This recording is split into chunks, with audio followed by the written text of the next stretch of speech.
Good morning. My name is Chris Hawthorne, and welcome to the first in a series on cybersecurity and how to better protect your organization. In August of this year, the cyber insurance marketplace began a serious retraction in the amount of coverage they would offer. They were sharply increasing prices and changing the terms with which they would offer coverage, such as offering much higher deductibles.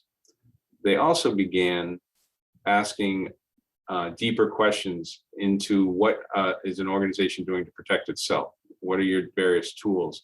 As opposed to 3 or 4 years ago, where they were simply asking if you had firewalls and if you backed up your data, they're now getting increasingly more inquisitive about what you do, starting with the issue of multi-factor authentication.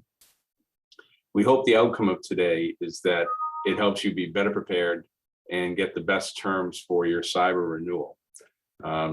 So to begin, multi-factor authentication is a risk management technique designed to lower the odds of your loss. Today, with the guidance of Robert Fitzgerald, we will learn just what multi-factor authentication is, why it's being demanded by the cyber carrier, and how to go about implementing it. As we go through this presentation, please send me any questions you have, and we will do our best to make sure that they are all answered.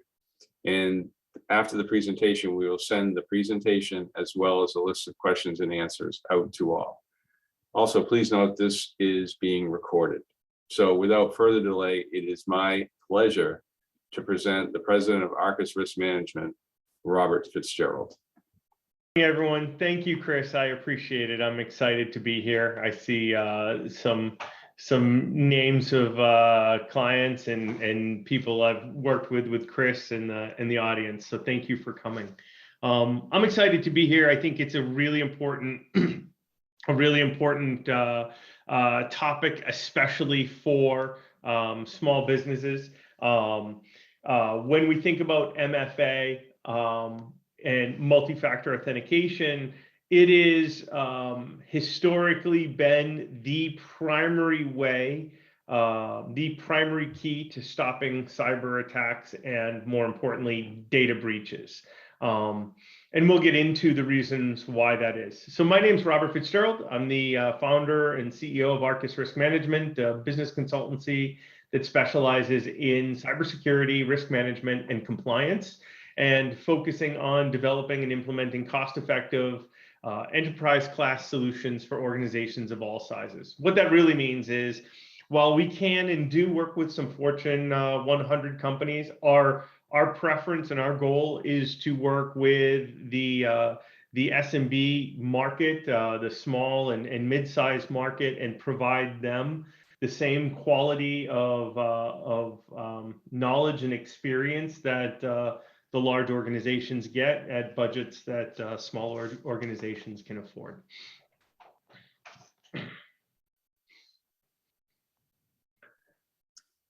So, Chris, do you want me to introduce you, Chris? No, I'm pretty familiar with the group. So, Rob, why don't you tell us just what are we talking about here? All right, so what is authentication? Authentication is the process or action of proving or showing something to be true, genuine, and valid. And this is really important because as we talk through this and understanding the concept of this, authentication is the process or action of proving or showing something to be true, genuine, or valid.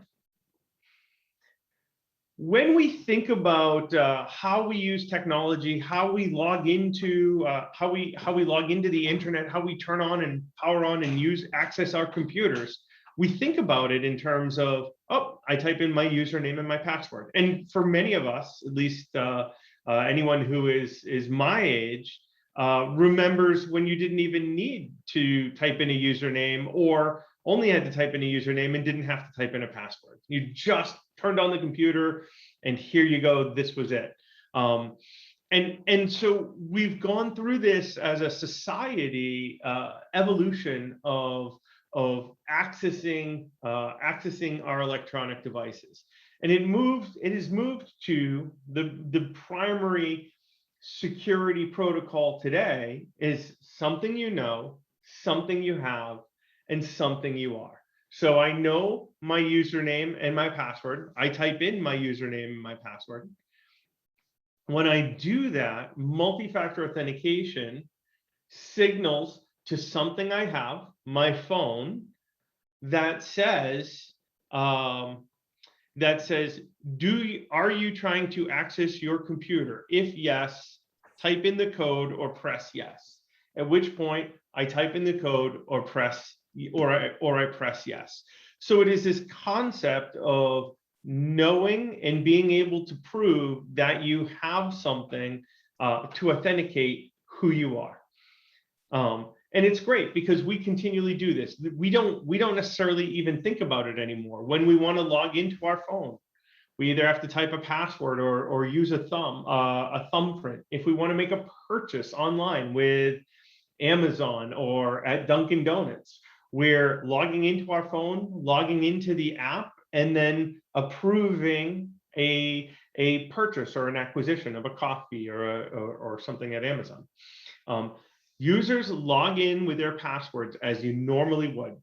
And then what happens when you have multi-factor authentication is it will request a code that is sent to your phone, or that it rings your phone, or it will signal to your phone or a token that you can purchase that runs an ongoing runs a number that you type into the machine, and it validates that you are who you say you are. So when we talk about cybersecurity, this becomes really important because we can now, using multi-factor authentication, distinguish between a corrupt machine, a machine that has been infected with malware or has been taken over by hackers, and an individual user.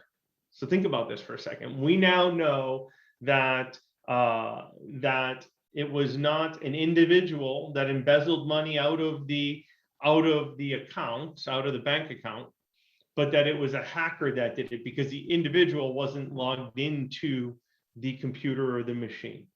At the same time, we can also prove that, hey, an individual using multi-factor authentication logged into their computer, and from that account, they embezzled money from the bank. We can tie that connectivity, and we capture the logs that show that behavior. So what does multi-factor authentication protect against? Well, quite frankly, it protects against lots of things. One, the example that I just provided, but it protects against phishing, where an email can be sent. You can click on a link, and then that link can capture your credentials so that it can access your bank accounts or your email accounts or other sensitive or private information. It can stop credential stuffing, which is an attempt to steal credentials. Rob, can I interrupt you for a sec? Yeah, absolutely. So to go back to the phishing, somebody gets my email, then they go to the bank.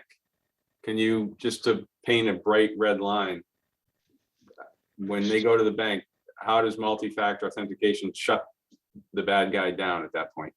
Okay, so in that case, there's a couple of ways that multi-factor authentication could shut that down. But the primary way here in phishing, if the bank website requires or offers multi-factor authentication, and many do, most do nowadays, when they took your credentials to log into the bank, they would type in the username, the password, and then they would still need to validate, whether it be through a text, a code that was sent via text, or an approval process, that they were you.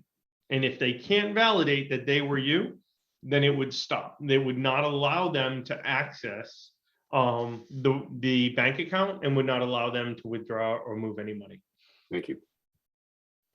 And it's similar with some of these other areas, credential stuffing, similar to phishing, where they're trying to use old or existing credentials to prove that they're you. With multi-factor authentication, it doesn't matter how many old credentials they have, they still would need to have a token or an app on your phone to be access to the app on your phone to be able to prove that yes, you are who you are. Key logging software is interesting. A lot of times, what malicious actors, hackers will do is they will send you or convince you to click on a link or download a piece of software that captures all of the keystrokes that you type, every letter, every backspace, every delete that you type on your computer, with the goal of identifying when you type your username or your password over and over again, and they'll capture those. And they can do that by seeing which websites you go to and what you fill out when you first go to those websites. So if you go to your bank and you type in, they know you're typing in your username first and your password second, or maybe you type in your password first and your username second, but now they've captured those. Well, again, with key logging software, they now have valid information. So they could pretend to be you. But with MFA, multi-factor authentication, that forces them to verify that they are you using a token that you own or an application on your cell phone. The bad guys are not able to do that.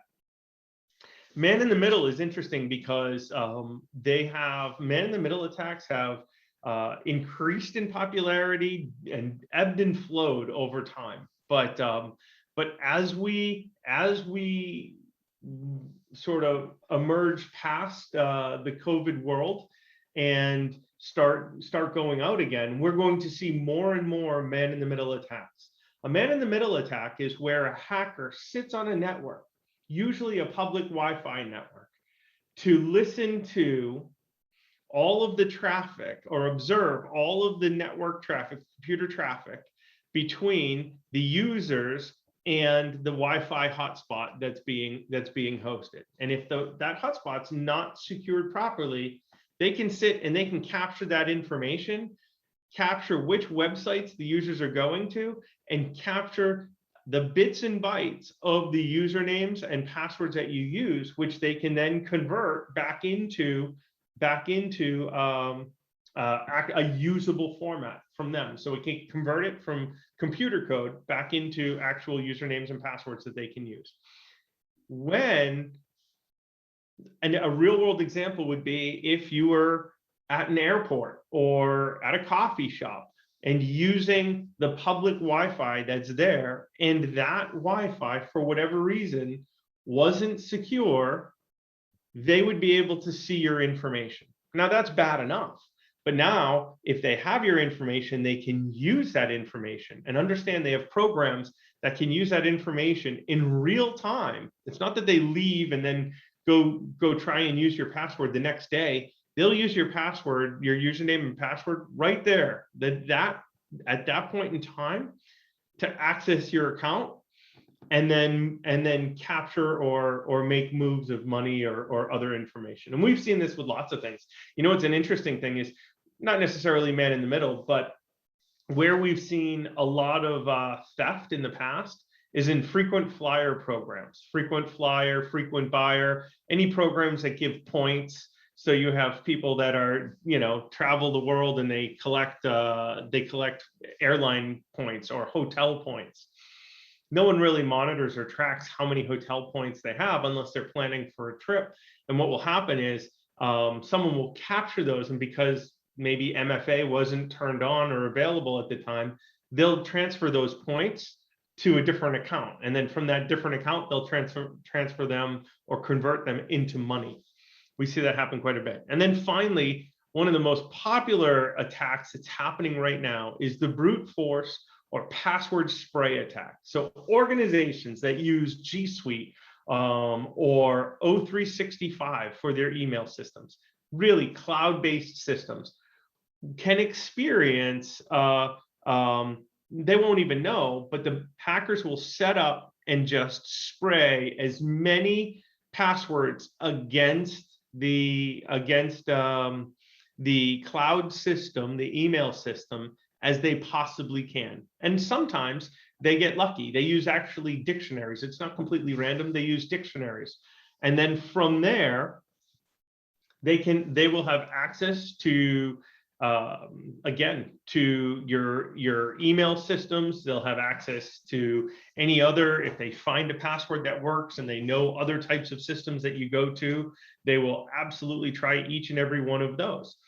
But what's nice is if you have multi-factor authentication turned on, even if they were to guess your username, even if they were to guess your password or get lucky with a dictionary, it's a word, they would not be able to access your environment because of multi-factor authentications. Any questions? Not so far. All right. All right. So what are the benefits of multi-factor authentication? I think there's at least 3 benefits. And I know I've shared some here, right? The first is security. So it provides, multi-factor authentication provides users with an additional sense of security. It's an additional lock on the door that needs to be opened before data can be accessed. It provides safeguards around who is using or who is inside your environment and what are they doing. So you're able to see and able to control and see who is inside your environment. Is this employee doing what they're supposed to be doing or not? And then finally, it's become really simple. Years and years ago, multi-factor authentication was a little bit of a pain in the neck, and it didn't always work, and there would be problems, and sometimes the code you would get wouldn't be the right code, and then you'd be locked out. Nowadays, with smartphones and applications, it has become incredibly simple, easy, and effective to ensuring that you maintain security of your most private data and sensitive accounts.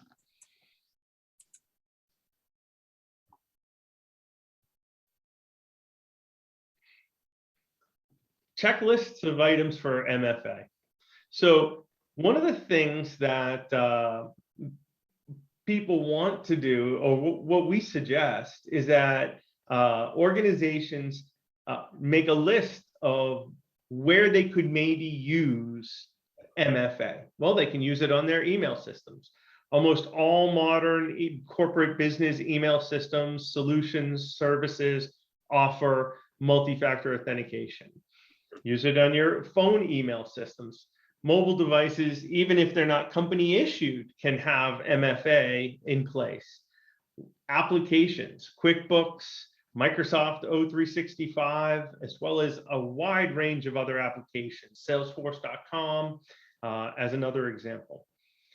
Multi-factor authentication can be a great way to secure your network, your Wi-Fi network or your business network, so that if you have people looking to access your environment and you want them or some of them to be able to access your environment, multi-factor authentication can set up rules that can work with rules that are set up. Sorry, not set up rules. Can work with rules that are set up to ensure that they only have access to the areas of the network that you want them to have access to. And finally, websites are a huge place where MFA is important, and that can be used for payroll websites, HR websites, accounting websites. Having MFA in place ensures that the data stored on those websites are secured and are only available to the individuals that are supposed to have access to the site. Rob, I'm sure one of the questions at this point, I'm thinking people have a pretty good idea of what MFA is and what the value is. One of the questions I'm guessing people are thinking is, can we do this ourselves, or do we need to hire a firm to do it? And as I was saying to you yesterday, I look at this as, could somebody do it if they were technically proficient? Probably. But that would be like somebody asking me if I could re-roof my house. I probably could, but it's probably going to leak and I'm probably going to end up in the hospital. So can you explain this to-do list is kind of overwhelming. in real life, how does it work? Does somebody go out and hire their tech person to do this, or cybersecurity firm to do this? Could you Great. combine that in your answer with this slide, please? Yeah, no, absolutely. So first off, I think that for technically inclined people, implementing some of the brands or flavors of MFA is absolutely possible to do. Maybe not as dramatic as re-roofing your house, but to your point, Chris, I would highly recommend that an organization work with their IT service provider in building the list and identifying what they would like to have secured and working with the IT service provider to secure those things. Is it something that a cybersecurity consulting firm can do? Yep, absolutely. Arcas could do that, as well as many other firms. That being said, the most knowledgeable people about your network and the applications that you use and the websites that you use are typically the people that maintain and run your IT services. And this is something that is very standard for them. They would understand this to-do checklist. We built this checklist so that as executives, you would have an understanding of the things to consider, the issues to consider, and the questions to ask, right? The first is develop a list of devices where MFA could be implemented. Then educate your employees, if needed, on why MFA is needed. And ultimately, it comes down to a simple statement, right? The simple statement is, Dunkin' Donuts requires you to authorize your purchase for a $2.50 coffee. I think it's probably prudent and pragmatic for you as an employee to make sure that our network and our computers and our network are safe. Develop a policy for multi-factor authentication, including what do we do if we can't implement multi-factor authentication on a website or for an older application that we might have? What about backup options and account recovery? What happens if a user loses their phone? What would that look like, and how do we recover from that? And what do we want to do in the event of a lost device? If a user loses their laptop, or again, their phone, what does that mean? Well, it all depends, right? In some cases, if you lose a laptop, that's a reportable event to the Attorney General's office and anyone that's involved in any regulatory, as well as maybe customers that require it. However, if there's encryption on your laptops and you have multi-factor authentication to access your laptop, maybe it's not a reportable event, and you design it that way so that there's nothing to do more than understand that there's a lost device. Choose which method you would want to use to implement MFA. Is it a time-based one-time password? Are they text messages? Are they push notifications? So each one of these may be, or all of them may be, used within your environment for different types of applications or different types of access. Understanding what those look like and what that means for the business is important.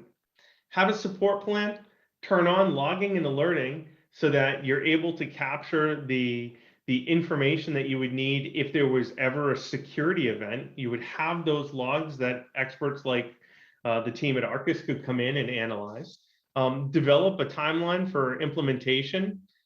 Probably best to start with the administrators or the owners first, and then roll it out to the employees. When you start from the top down, what ends up happening is everyone else seems to fall in line. When you start from the base employees first, a lot of times they'll say, well, why don't the executives have to do this? And there'll be pushback. And then finally, set up some measuring and monitoring for failed logins. If you have accounts that are continually showing up as failed logins, it might be time to investigate those accounts, as they might have been compromised, or it might be time to change a password. Rob, one thing that I think is an interesting dynamic in the role of the IT person and the cybersecurity specialist, such as yourself, is the IT professionals make things work. The security professionals secure them and lock them down. And this guide that you've given to the people on the webinar empowers them to talk to the IT people to get this done. As you say, they have a very good handle on the systems in place. However, a question that I think would jump to mind is, why didn't the IT person bring this to my attention? And I think it's fair to note that that's not the way most IT people think. They are there to make the system work. And so it's kind of a netherworld. And we're lucky if people have IT people, never mind cybersecurity people. But you really need both. So thank you, Rob.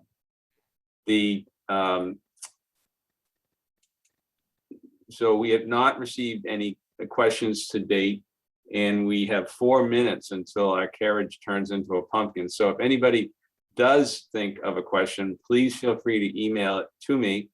And over the next week, we'll put anything together, and then at the beginning of the following week, we'll send out this presentation.